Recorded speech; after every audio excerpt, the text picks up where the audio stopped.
Thank you. Good morning, ladies and gentlemen. Good afternoon, Director Inglis. Thank you for accepting our invitation to this timely and important debate. We heard today from Vice Prime Minister of Ukraine, Mikhail Fedorov, that the first cyber world war started, first cyber world war. So it's an important statement, and we definitely are living through an important time. And to start, we should probably define what has changed concerning the cyber threat landscape after the 24th of February. Russia is cyber power, and with the use of its state-supported cyber capabilities and its cyber proxies capabilities, it's projecting its geopolitical goals through cyberspace. We saw the KISAT attack, for example, by also Russian-friendly ransomware group Conti attacks, which serve Russian needs. So I would like to ask you if you would have to characterize the current Russia's cyber behavior in cyberspace, what would it be? And what is to be expected in upcoming days, weeks, in terms of the Russian cyber power projection, both in terms of directed aggression and unintended spillover? For example, do you think that a Russian cyber attack against Poland or other Eastern flank ally as a form of retribution for the support that is being constantly provided to Ukraine is a possible development?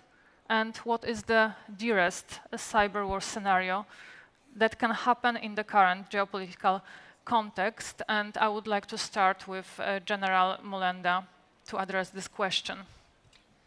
Okay, thank you. It is great to be here back, so it's great to see you all. To answer your questions, I believe that we all know that Russia is known from its malicious cyber activity, which is aggressive. So nowadays we can say that Russia launches offensive cyber operations against IT military infrastructure, but also psychological operations in or through cyberspace that project power and creates effects mostly to civilians. And as well as Russia resorts to use offensive but sophisticated tools to manipulate or to disrupt with critical infrastructure. Basing on their past behavior, I believe we all suspected that this conflict with Ukraine will be a cyber Pearl Harbor. But Ukrainians did learned their lessons, and prepare for such conflict. And we can say that they were able to defend themselves. Thinking about in these circumstances, I believe that there won't be, Russia may not be able to conduct any other sophisticated attack towards Ukraine infrastructures, because if circumstances were different, they would have done it by now. However, I do believe that we could not rule out that Russia won't use, for example, state actors and launches hostile operations towards Ukraine or its allies. Thank you. Thank you, General. Director Inglis, I hope that you've heard the question. It is the same question to you. I have. Thank you for the question. Welcome. If I might, I'd first like to say thank you for including me and your U.S. colleagues in this conference. NATO and our relationship with Poland remain one of our greatest resources in promoting and supporting a rules-based international order. Second, I commend the Ukrainian people's efforts to resist Russian aggression using every instrument of power at their disposal on this 83rd day of a completely unjustified and barbaric Russian action. The Ukrainian people's principled and stout defense has been impressive on every front at every turn. To your question, asking whether there's 3 or 4 kind of words or characterizations that I would use to describe Russia's current and expected behavior in cyberspace, I would offer these. First, it's irresponsible.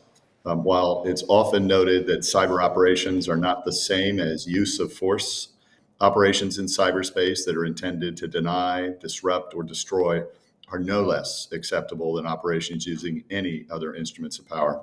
Adding to this irresponsible Russian behavior, we've seen that the Russians are not restricting their efforts to non-military targets. And as reflected in the Viasat attacks, they're kind of taking place outside of the Ukraine as well. Second, the Russian actions are destabilizing. In the broader strategic arena, they contribute to the view of cyberspace as a wild area of operations with no responsible behavior required. There's nothing special about cyberspace that gives the Russians a pass. And third, looking ahead, and I agree with the general, I think that we cannot imagine that the Russians are finished in cyberspace. This threat is not past us. Russian doctrines suggest that expanded cyber operations remain a significant and attractive course of action for them. The difference maker up to this point has been a stout Ukrainian defense and to some degree Russian incompetence, but nothing is yet determined about the future. The moment for vigilance is not past.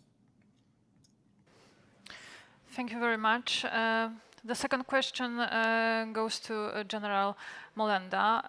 What change of perspective is needed now to formulate a strong and adequate response to this new challenge? What it takes to build an effective cyber command? And judging from the Kiev's experience, what element of their own cyber power should countries in eastern flank still develop and enhance? We have heard from the letter from the President of Poland that we need to take a very active actions here, especially in eastern flank. So if you could elaborate on that. Thank you. Okay. So as we should not wait for the incident to occur, I believe that we should or we must change our attitude from reactive to proactive. So we should use our active defense and hunt for adversaries. And moreover, we should do our best to break the cyber kill chain. And based on the experience that Ukraine had, and they will withstand the Russians' attacks because they create cyber capabilities based on the experience and information shared from their allies. I believe this is crucial. The sharing information, cooperation, and information exchange between allies have never been so important. And as I said, it is crucial also with building our cyber forces to have such a great cooperation with experienced partners. In addition to cyber forces, I believe that we should prepare our capabilities to fulfill whole spectrum of operations. So we should not only prepare for defensive operations, but also reconnaissance and offensive ones. Thank you. Thank you very much. And Director Inglis, what is that you as a national cyber director do to prepare your country for the worst possible outcome? And in your perspective, is there a link between cyber power of the United States and the cyber power of NATO's eastern flank countries in particular? What is the relevance of the intense Russia cyber posture on the eastern flank countries in the wider context of the security of the entire alliance and the security of the US? Well, first of all, I agree with the comments made by the General. I would say a quick word about my role, my responsibility. It's a relatively new organization within the US government. created by law. I'm nominated by the president, confirmed by our legislature. And my responsibility is to drive coherence of the various pieces of U.S. operational cyber power, to be a coach more than an on-the-field manager of these assets, and to push strategic thinking and implementation that's increasingly coherent. Our work in the international arena is a case in point. To the question asked, I would say first that cyber operations and cyber war is not distinct from other forms of war. NATO has made that clear. And to your question, I think that we need a fundamentally new approach to the defense of cyberspace. We're calling that in the United States a new social contract. That might seem too soft, but what it does is recognize that the private sector is very, very essential in the creation, the deployment, and the defense of cyberspace. But we must, at the same time, acknowledge that the governments plural, retain instruments of power that remain government responsibility. This gets us to a vision of the future. It's going to be grounded in our past work to make other domains of interest safe and disciplined, whether that's automobile safety, airline safety. But in this space, given that there are efforts undertaken by rogue nations like Russia, we must make sure that we don't simply create resilience, but that we actively defend it. And that's a shared responsibility between many nations, and many shared responsibility between the private and public sectors. The government will provide intelligence support. It will provide the use of government instruments of power.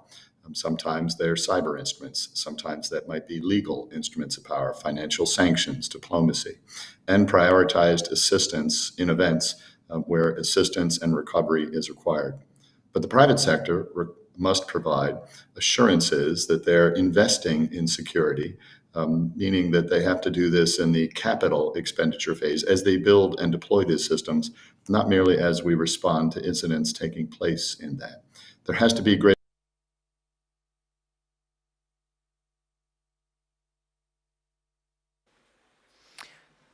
I believe that we in have this some... space. Please Are carry likely on, not. Director Inglis. We haven't heard you for a few seconds, so if you could just repeat the last sentence and then continue, it would be very helpful. Good. So I can see you. Can you just perhaps hold your left hand up if you can hear me all right at the moment? Excellent. Okay, good. So I was just saying that there has to be a fundamentally altered new relationship.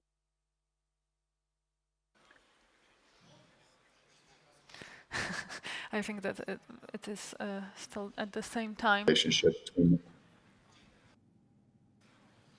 There must be a new relationship between the private and the public sector.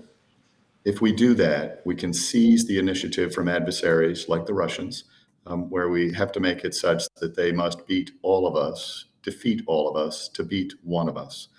We've not been doing that. We've allowed transgressors, aggressors in this space to pick off the weakest of us while the rest of us stand by. That's why I think this venue in the international forum is so very important. It can't be a national cybersecurity effort. It must be an international cybersecurity effort. Thank you. Definitely. And thinking collectively, do we, the political West, invest enough in terms of high-level political support, funds, innovation, and human capital in the cyber power capabilities in the military domain, especially while keeping in mind the geopolitical threats we are now facing from Russia, but also China, Iran, and North Korea, and how can we prepare to protect our societies and institutions for what is to come? Do we need a change how we think about our own cybersecurity ecosystems and cyber war? Okay, so I believe, yes, we do. For example, NATO noticed and known that how important cybersecurity is, and it was stated in 2016 when cyberspace were recognized as a domain of operation. So we noticed that how important cyber domain is, and we that we should invest in cybersecurity. This is our cyber defense pledge. So the pledge that stands that we should have enough power, enough allocated funds to create capabilities within the NATO. And of course, we still working on, for example, innovation issues or manpower, which is crucial. For example, in Poland, we invest a lot from 2019 in many programs that focus on manpower, how to create experts, how to acquire well-skilled experts and join to our forces. However, we should remember that Russia, China, North Korea, and other countries are doing the same. So we should do our best to be ahead of them and prepare for malicious activity. And of course, adversary constantly using our weaknesses and vulnerabilities. And sometimes I believe that people or citizens or think that if we have a cyber force, if we have a cyber capabilities, we should do nothing else because we are already protected. And I believe it is not a good attitude to that, because of course we could rely on our cyber forces, our capabilities. However, each and every citizen or participant should be bear in that that he is or she is the fundament for cybersecurity as well. So of course we can base on our cyber forces, but however we should create awareness among citizens that the cybersecurity important is. Thank you. Thank you. Definitely this unity in cyberpower also involves the society. Director Inglis, I would like to address the same question to you. I hope that you hear it well. I did, and I very much enjoyed that answer. So I would offer the following. If we look back 40 years, I don't think we have made the necessary investment for 40 years. So it's a little bit like climate change. This has been a slow and growing problem that perhaps has not been properly observed. We're experiencing some pretty dramatic events at the moment, but they're years in the making. Second, we have to consider how aggressors attack us. Most of the attack surface is in the private sector. The private sector deploys, operates, defends as the first line of defense the vast majority of the critical infrastructure, and to that matter, the vast majority of all infrastructure that we know as cyberspace. To that point, we also have to imagine that this is about more than technology. People and doctrine, roles and responsibilities are often the weakest links in this space. If you think about how a criminal or a rogue nation state attacks us in cyberspace, more often than not, they look for weaknesses in roles and responsibility. If nobody is defending something, then that's an easy win for them. If people are complacent or not properly skilled, that's another easy win for them. If necessary, they'll use exquisite technological methods, but more often than not, they don't need to. I also note that the private sector must be increasingly considered not simply a partner in this space, but the supported organization. They are fundamentally in a different place than they are in other areas of operations, especially with respect to military operations. This means that the government needs to ensure that while it's very proactive about managing its own digital infrastructure, its own internet, its own cyberspace, and deploys as necessary instruments of power to hold possible transgressors at risk, we need to give high value, high priority to the defense of the private sector, which is more often than not going to be the first organization to detect and respond to these attacks. So in that regard, we need to build defensible systems that are naturally resilient. We need to defend them in a collaborative manner, private and public sector organizations working together. And we need to do that in the largest possible domain of interest, meaning the international domain. Again, which is why this convening of an international group is so very important. If we do that, I think we can seize the initiative, take the initiative back from rogue nations like Russia in cyberspace, and make it such that they have to, again, beat all of us to beat one of us. That would be a new and novel approach. Thank you. Thank you very much. It is definitely in line with what NATO is now doing in terms of DIANA, so Defense Innovation Accelerator for North Atlantic. And it is aimed at engaging more and more private companies and also other organizations such as academia, for instance, to develop more innovative solutions for emerging and disruptive technologies. But then those technologies can be also adapted in a way that they can help us boost our cyber capabilities. So I think that we should be very much involved in this initiative. I'm saying that also because I'm advising to NATO in respect of emerging and disruptive technologies, so I can see this progress is happening. And last question to both gentlemen. We have heard today from the President of Poland, and I will pick up particularly on that sentence and that proposal that we should create a cyberspace resilience alliance. And cyber resilience and cyber superiority require cooperation. So again, you already mentioned that this is important, but if you would like to give recommendations on how to build this alliance, I will ask again, how can we cooperate on both sides of the Atlantic in that respect to face the challenges which keep many of cyber decision makers up at night, I believe also General and Director Inglis. So for example, how can we prepare together for APT attacks on critical infrastructure or proliferation of ransomware attacks now targeting the whole states, pushing them even into the state of emergency, and how to unite among like-minded countries in building and projecting the response to cyber threats, so the collective cyber power. And maybe also I will start with General Molenda, please. Okay. As I have mentioned before, cooperation and information exchange among allies have never been so important. And I believe to have a great cooperation, you need to have a trust. So you need to have a win-win kind of cooperation. And win-win kind of a cooperation is the cooperation that every participant brings something to the table.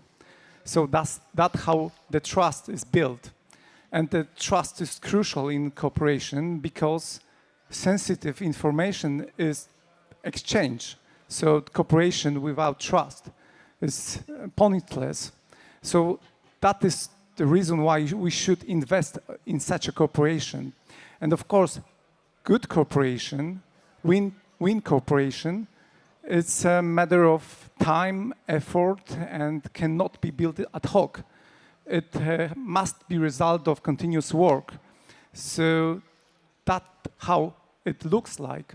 Of course, it is great to have such a cooperation because you can exchange sensitive information about adversaries. And if you are attacked, then you could fight or you could handle the incidents collectively, using collective cyber power, not alone. So cooperation is crucial. However, in the cooperation, the trust is the most crucial part of it. Thank you. Thank you very much. Director Inglis, the floor is yours, and the final word also on your side. Well, thank you. I wholeheartedly agree with the General. I think that the trust that is cited by the General is an absolute requirement and a foundation for what we need to do going forward. I'm happy to say that there is a lot of cooperation going on already. Our militaries have long collaborated in planning and exercising cybersecurity operations bilaterally and multinationally, not least of which in NATO. But given the significant civilian component of this challenge, kind of in the case of the Polish-United States relationship, the U.S. Department of Energy is partnering with security on the electrical grid. our Federal Bureau of Investigations working on cybercrime with the Polish National Policy Arm. Our Department of Homeland Security is partnering with the Polish to combat malware. And again, NATO is sponsoring very similar work. So I think that that is ongoing and will build the necessary trust. But second, we can and must do more in the cyber diplomatic range to establish norms and relationships that are the foundations of operational collaboration.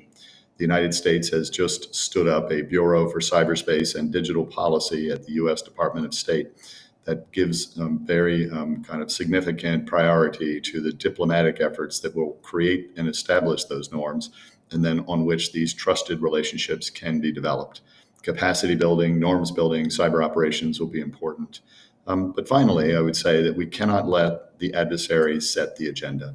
We cannot and must not obsess or focus too much on their transgressions. We must focus on our positive vision. The Declaration for the Future of the Internet, signed out 2 weeks ago by 60 nations, is a case in point. We must make the necessary investments in resilience and robustness so that we can get on with our agenda, our initiatives. And we must make sure that we collaboratively defend what results so that a transgressor has to catch up to us. They have to beat all of us. And we get back on course with a positive, compelling vision of what cyberspace or the internet will do for us.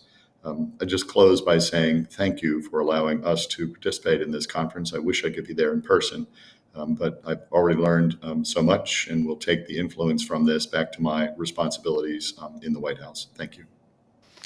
Thank you, General. Thank you for your time, and I also hope that we will be able to meet in person soon during next editions of CyberSec Forum. The same goes to General Molenda. However, we have you here in Poland, so we are meeting quite often. Thank you for that. So, ladies and gentlemen, it was the first debate that we will have here on this stage. More to come, so please stay with us. Another important topics are coming next. Thank you so much.